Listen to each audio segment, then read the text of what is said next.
আমরা এখন পুরো বাংলাদেশের বিভিন্ন শিক্ষা প্রতিষ্ঠানে হোক স্কুল কলেজ কিংবা বিশ্ববিদ্যালয় আমরা একটি জিনিস লক্ষ্য করছি যে আমাদের যারা শিক্ষক রয়েছেন শিক্ষকদেরকে একটি বাধ্যতামূলক পদত্যাগ করানোর একটি ট্রেন্ড চালু হয়েছে। যে জায়গাটি নিয়ে আসলে কথা হচ্ছে এবং কথা হওয়া উচিত এবং এই জায়গাটিতে আসলে অনেক প্রশ্ন রয়েছে। প্রথম কথা হচ্ছে কোনো একজন শিক্ষক যদি কোনো একটি রাজনৈতিক দলের হয় বা মতাদর্শকে বিশ্বাস করে এটার কারণে আমি তাকে পদত্যাগে বাধ্য করতে পারি কিনা। আবার আরেকটি কথা এখানে রয়েছে সেটি হচ্ছে এই পদত্যাগ করানোর যে অথরাইজেশন এটি আমার আছে কিনা বা আমি এমন অথরিটি কিনা আইনসঙ্গত ভাবে এটি আমি করতে পারি কিনা। তার পূর্বে আমাদের বিশেষ কিছু প্রেক্ষাপটগুলো চিন্তা করতে হবে। আসলে আমরা আমাদের জায়গা থেকে যারা স্টুডেন্ট রয়েছে রানিং তারা অনেকে শুধু মনে করি যে আমরাই মনে হয় পদত্যাগ করাচ্ছি, কিন্তু আমরা জানি না এর পিছনে আসলে কি কি ঘটনা রয়েছে কিংবা কি কি প্রেক্ষাপট রয়েছে। যেমন আমি আমার বিশ্ববিদ্যালয়ের উদাহরণ দিয়ে যদি বলি, এই বিশ্ববিদ্যালয়ে একটি দল শিক্ষকদের একটি দল যারা তখনকার ক্ষমতাসীন রাজনৈতিক দলের একটি মদতপুষ্ট তারা ছিল।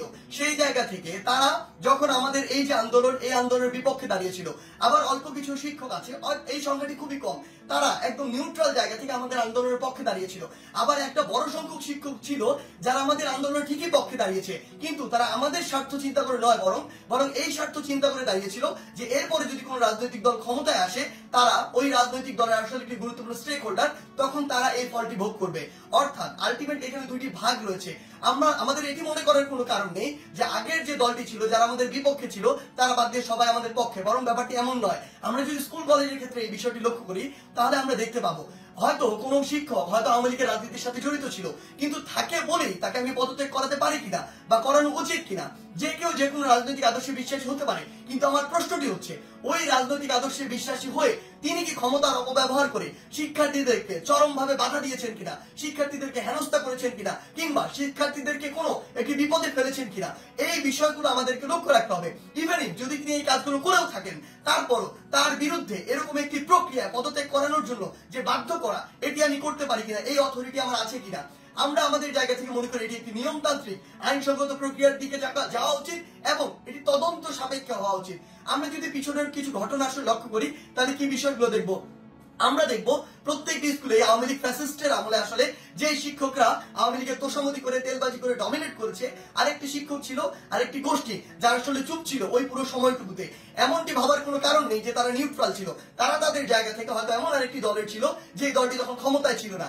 এখন বর্তমান সময় এসে ওই শিক্ষকদের উদ্দেশ্য হচ্ছে উপরের জায়গাগুলোতে প্রিন্সিপাল হোক কিংবা হচ্ছে প্রফেসর হোক কিংবা ভিসি হোক বা এরকম যে কোনো হেডমাস্টার হোক যেই পদগুলোতেই হোক না কেন ওই পদগুলোর ওই মানুষগুলোকে সরাতে হবে। যদি আমি সরাতে পারি তাহলে আমি এখন ওই পদটিতে গিয়ে বসতে পারবো।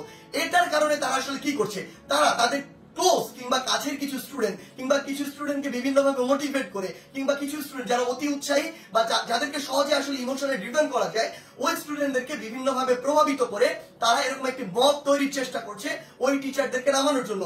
বলার সময় এমন ভাবে বলছে সে যেন একজন ফেরেশতা, কিন্তু আলটিমেটলি তার উদ্দেশ্য ওইটাই যে ওই শিক্ষককে স্টুডেন্টদের মাধ্যমে সরিয়ে স্টুডেন্টদেরকে জাস্ট টুল হিসেবে ইউজ করা হয়, সরিয়ে তাকে ওই পদটিতে গিয়ে বসতে হবে, এটি হচ্ছে তার উদ্দেশ্য।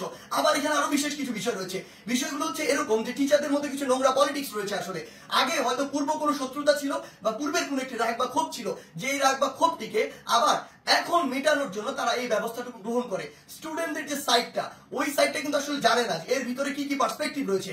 এই টিচারগুলো দেখা যায় কিছু স্টুডেন্টকে ব্যবহার করে, আশেপাশের কিছু ছেলে যেই ছেলেগুলো আসলে এরকম কোনো কিছু চিন্তা না করে কিছু টাকা দিয়ে ওই ছেলেগুলোকে প্রভাবিত করা যায় কিংবা অন্য কোনো সুবিধা দিয়ে প্রভাবিত করা যায় কিংবা পরবর্তীতে কোনো একটি পদ পদবীর সুবিধা দিয়ে আসলে ওই ছেলেগুলোকে প্রভাবিত করা যায়। ওই সামগ্রিক বিষয়গুলো দিয়ে এই কাজটি করা হচ্ছে। কিন্তু আমাদের জায়গা থেকে সবচেয়ে গুরুত্বপূর্ণ যে কথাটি সেই কথাটি হচ্ছে এই কাজটি একজন টিচারকে এরকম করে বাধ্যতামূলক পদত্যাগ করানোর কাজটি আমাদের নয়, এই কাজটি আমরা করতে পারি না। এই কাজটি কেন করতে পারি না, কারণ হয়তো আপনি একজন শিক্ষককে এটি করালেন কিন্তু এর প্রভাব পুরো বাংলাদেশের শিক্ষক সমাজে পড়েছে। আমার তো স্কুলে ওই প্রাইমারি স্কুলের কিন্ডারগার্টেনের হাই স্কুলের এমন অসংখ্য শিক্ষক রয়েছে যাদেরকে আমি অনেক বেশি শ্রদ্ধা করি, যারা আমার জীবনের শিক্ষাগুরু, যাদের হাত দিয়ে আমি আজকে এই অবস্থায় এসেছি।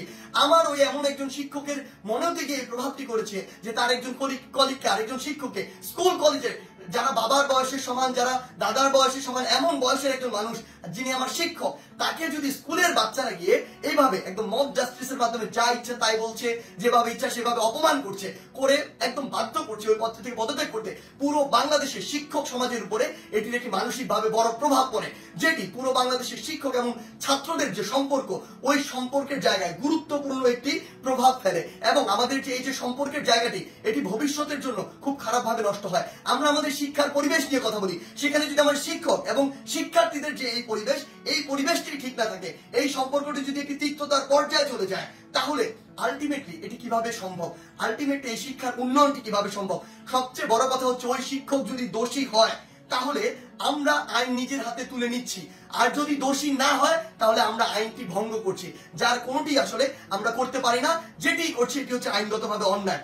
আমাদের জায়গা থেকে আসলে স্পষ্ট বার্তা প্রশাসনের প্রতি, অন্তর্বর্তীকালীন সরকারের প্রতি স্পষ্ট বার্তা হচ্ছে এটি, যদি কোনো একজন শিক্ষক ওই ফ্যাসিস্ট সরকারের তোষামোদি করে কিংবা তেলবাজি করে বা ভালো সাজার উদ্দেশ্যে শিক্ষকদের উপরে কোনো, শিক্ষার্থীদের উপরে কোনো হামলা করে কিংবা শিক্ষার্থীদেরকে অত্যাচার করে, নির্যাতন করে, অন্য কোনো শিক্ষকের বিরুদ্ধে নিপীড়ন করে, তাহলে তার বিরুদ্ধে আইনানুগ ব্যবস্থা নেওয়া হোক, অভিযোগ করা হোক, মামলা করা হোক, একটি আইনগত প্রক্রিয়া যায়। কিন্তু কেউ যদি এভাবে আইন নিজের হাতে তুলে নেয়, কাউকে যদি বাধ্য করে, আমি প্রশাসনকে এবং অন্তর্বর্তীকালীন সরকারকে আমাদের পক্ষ থেকে অনুরোধ জানাই, ওই সকল শিক্ষার্থীদের পিছনের উদ্দেশ্য কি, কে তাদের এই কলকাঠিটি নাড়ছে, কে তাদেরকে প্রভাবিত করছে, কি উদ্দেশ্যে প্রভাবিত করছে, এটি আপনারা তদন্ত করে ব্যবস্থা করুন। প্রয়োজন হলে ওই যে শিক্ষার্থী, যারা অল্প কিছু শিক্ষার্থী এটি করছে, সকলে কিন্তু এটি করছে না। আমরা বিভিন্ন বিশ্ববিদ্যালয়ে দেখেছি শিক্ষার্থীরা নিজে আবার ওই সম্মানিত শিক্ষকদেরকে তাদের শপথে ফিরিয়ে নিয়ে আসছে। আমরা আমাদের জায়গা থেকে বলি, যারা উদ্দেশ্য প্রণোদিত ভাবে এই কাজগুলো করছে, তাদের উদ্দেশ্যে আপনারা তদন্ত কমিটি গঠন করুন। প্রয়োজনে ওই সকল শিক্ষার্থীদেরকে আপনারা আইনের আওতায় নিয়ে আসুন যারা এই কাজটি করছে। কারণ ওই সকল শিক্ষার্থীরা, ইভেন আমিও কোনো অথরিটি না, আমারও কোনো এই অথরিটি নেই যে আমি আইন নিজের হাতে তুলে নিব, কিংবা আমরা এমন কোনো অথরিটি নেই আমি একজনকে পদত্যাগ করতে বাধ্য করব। সেই জায়গা থেকে আমাদের স্পষ্ট যেটি বার্তা, সেটি হচ্ছে পুরো বাংলাদেশকে আমরা যদি এগিয়ে নিয়ে যেতে চাই, তাহলে এই শিক্ষার একটি সুষ্ঠু পরিবেশ থাকবে। এবং এই পরিবেশের সবচেয়ে গুরুত্বপূর্ণ যে দুটি স্টেক হোল্ডার, একটি হচ্ছে আমাদের সম্মানিত শিক্ষক, আর একটি হচ্ছে আমাদের যে শিক্ষার্থীরা।